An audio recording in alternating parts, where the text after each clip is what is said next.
Starting.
H264.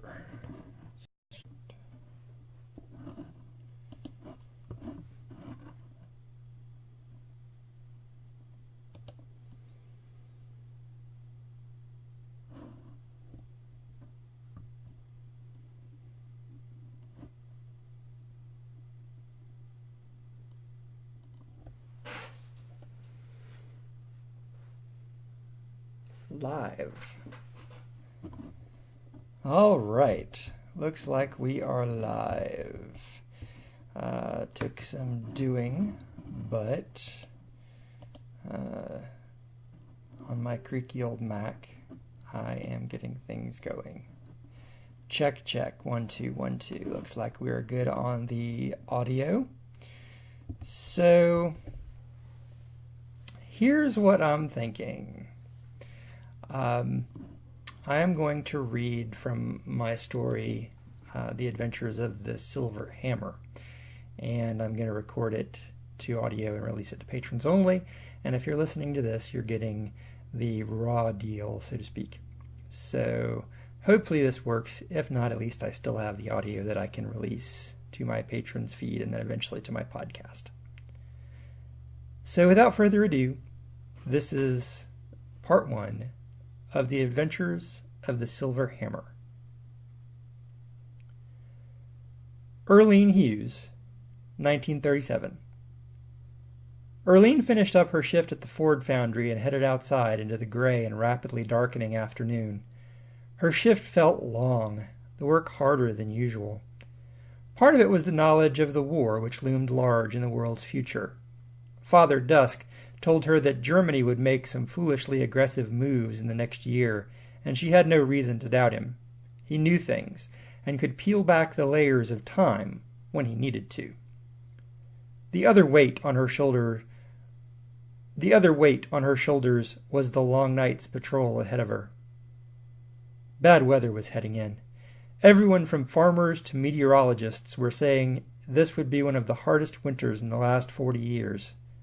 Earlene had it on good authority from the weather maiden, Carol to her caped friends, that they weren't just right, they didn't know the half of it. She got on her motorcycle and clapped the helmet on, snugging it in place. The engine rumbled as she kicked it to life. Soon her two-wheeled chariot had her nearing the place she had called home base for the last 10 years. She drove through what looked like a brick wall and down into a protected garage beneath street level. A very solid steel door opened in front of her and closed behind her. She brought the bike to a halt and swung her leg off. The warmth down here seeped into her bones, helping her ward off the chill of riding fast through cold, damp streets.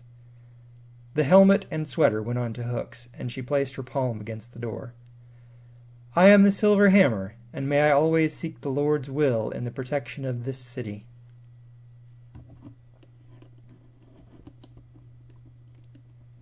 The door slid open, and she walked into the open living area and training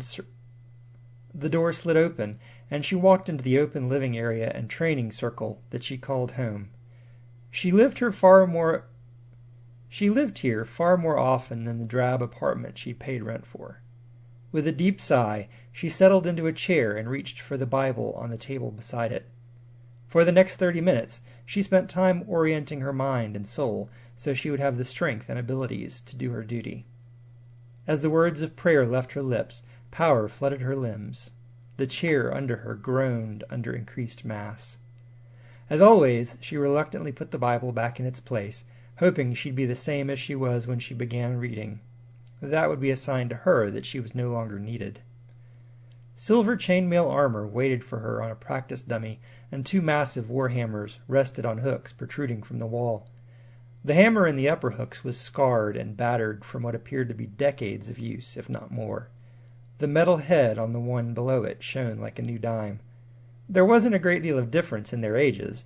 She wasn't certain how old either of them were, having inherited them from her teacher. After donning the padded undersuit and armor, she took the pristine hammer and spun it with practiced ease. Smiling, she rested it on her shoulder and grabbed the winged helmet from the dummy's head. The front of the helm covered her entire face, its shiny surface erasing the last evidence of her skin color and identity as Earlene Hughes. Now she was only the Silver Hammer, the only hero in Detroit who looked out routinely for the poor and less fortunate.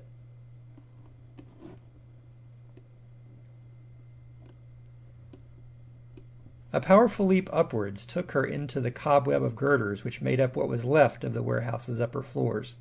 It made an excellent practice for the way she made it around her city. With the hammer strapped into place on her back, she could use both hands to make her way from girder to girder. The finely made armor weighed her down no more than a suit of clothes might, given her strength. Once on the roof, the cares of the day were behind her. The taunts men at the foundry hurled at her blew from her memory. The cutting remarks made by women at church were distant echoes. Muscles warmed up to the effort as she leapt from building to building.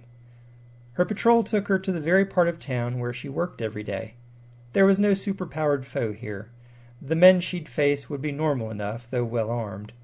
Rumors at the factory said Ford was sending his heavy hitters to put down a recent protest. It was finally getting noticed by the press and other workers. The shouts and chanting echoed to her ears from street level a block away. She stopped on the roof of an apartment building opposite the plant. Men walked in a large oval, wielding large boards with slogans like "Safety First" and "Equal Pay for the Work" in neat block letters. They wore their best suits and would have been more at home in a pew than a bar. Sweaty faces gleamed in orange-yellow streetlights. Other than the angry men, there was little foot traffic. This was hardly the busiest place in the city at this hour, but there should be more people coming by for the next shift and others heading home or to work at other businesses in the area. A few hops up the block and she could see why. Wooden barricades blocked the street and redirected what traffic there was. The city hadn't ordered their placement, she was sure, but if they knew about it, they'd turned a blind eye. She made her way back to the rooftop across from the picketers and scanned the nearby alleys and shadows. She expected to see burly men in ill-fitting suits. Instead, there was a man in what looked to be a uniform from the last war. From her angle, that was all she could be certain of. He approached the picket line and began gesturing towards them. Interested, she leapt into the air and landed within earshot. His voice was deep and rasping. "Get you. Nothing but trouble.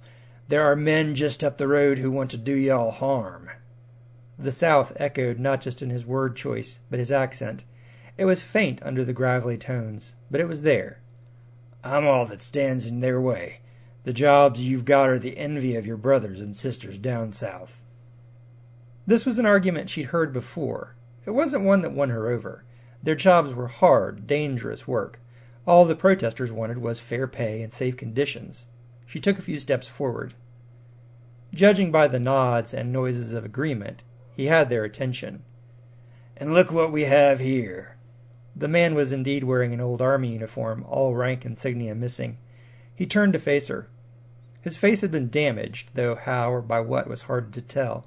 Some of the bones had been crushed, and dark skin was shiny in places as though he'd been burned.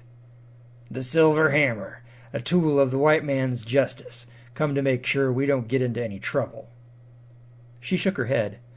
I'm not any man's tool, and these men know I'm on their side.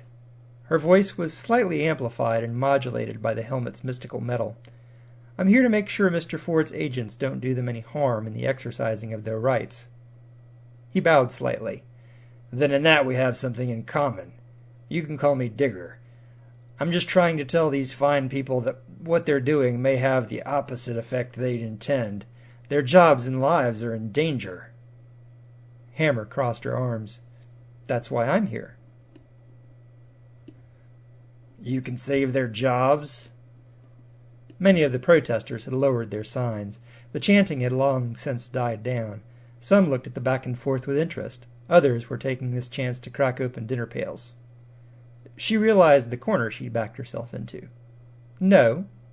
Then what good are you? Digger snarled. I'm telling them if they go home now, there's a chance to salvage all that. I dug 1,000 graves in the Great War. I've dug more since for fine folks like these who have tried to fight like this. Men and women who've ended up stretching a rope are embraced by the earth now. I don't want that for them. His voice was powerful, and it had the cadence of a man used to speaking in front of people. The crowd started murmuring at the comment about rope. That sounds like a veiled threat. Hammer looked at the crowd. This man isn't working for your benefit. Says the woman wearing a mask. I'm here in front of God and everyone. My face, he tapped his cheek, carries evidence of what the white man wanted for my people. I was no good for anything but digging graves and latrines. I did my best and got this for it. But at least they know, he pointed to the crowd, who I am, what I look like, and what we have in common. Who are you to come in here and tell us what's best? The men began looking at one another and at her. One of them pointed. Yeah, he's right. You don't show your face. No one knows who you are. He turned and looked at the people behind him. Maybe Digger's right. Maybe we should go home and be ready to go back on the job tomorrow. This was a chance for her to sway them one way or the other. But that wasn't her job, was it? She was here to protect and serve, not to lead. I want everyone here to do what they think is right. Digger makes a good point. You don't know who I am, but you don't know who he is either. All you know is that he says he's a gravedigger and a soldier. He says he knows there are men waiting to hurt you, and he's standing between them and you. He doesn't want you dead, and neither do I. She took a step towards the disfigured man, but kept her head towards the protesters. The difference is, if anyone comes here to hurt you, I'll stop them. Digger closed the gap and spoke in a tone that didn't carry far. His dark eyes narrowed. About their families. How many of you are there? If they stay here, who will protect the innocents at home? You know as much as I that Ford's boys will do whatever he asks them. She could smell the dirt coming from him. There was a faint smell of rot and sweat. His uniform looked more than just dirty. It was crusty with stains that were more than just mud. She also saw that a handle poked up from over one shoulder. She didn't know what it was. You're right. She turned and looked at the crowd. He's right. I can't protect your families. God charged you and the police of this city with that. Stay here, and I'll protect you. But I can't stop all of the men out there who want to hurt those dear to you. Her shoulders slumped. When she looked back at Digger, she saw the smile that hid from his face in the deep wells of his eyes. Thin lips remained in a straight line. The crowd started to break up. A few tried to keep it together, but once the disintegration started, it was inevitable. Hammer balled her hand into a fist. It's okay, Hammer. You can't win 'em all. Digger saluted and turned his back on her. The handle was that of a short shovel held in place by a leather harness, not all that different from the one that held her hammer. As he walked away, he began to grow indistinct and vanished completely by the time he'd walked 24 steps. When he was out of her sight, her head cleared. He'd been able to manipulate her after a fashion with his words. It wasn't mind control, but she couldn't deny that something about his presence had fogged her brain. With a growl, she leapt to the nearest roof. Once she was away from any prying eyes, she flipped up the faceplate. She'd need to find out who this digger was and where he came from. Dun dun dun. Okay, that's it for this episode of The Adventures of the Silver Hammer. I hope you have enjoyed this reading, and I'll be putting this on Patreon. Eventually it'll show up on my feed over at scottroche.com. Right now, I need all the help I can get from my patrons and people who are interested in supporting my writing. Unfortunately, I lost my job as of the 17th of February 2016, and I am gainfully unemployed. I say gainfully because I am trying to make some money at this writing thing. And I am putting my best effort forward. So please spread the word about this and about my Patreon. And if that doesn't float your boat, then by all means buy my fiction at Amazon.com. Thanks, and I'll see you again soon. Bye.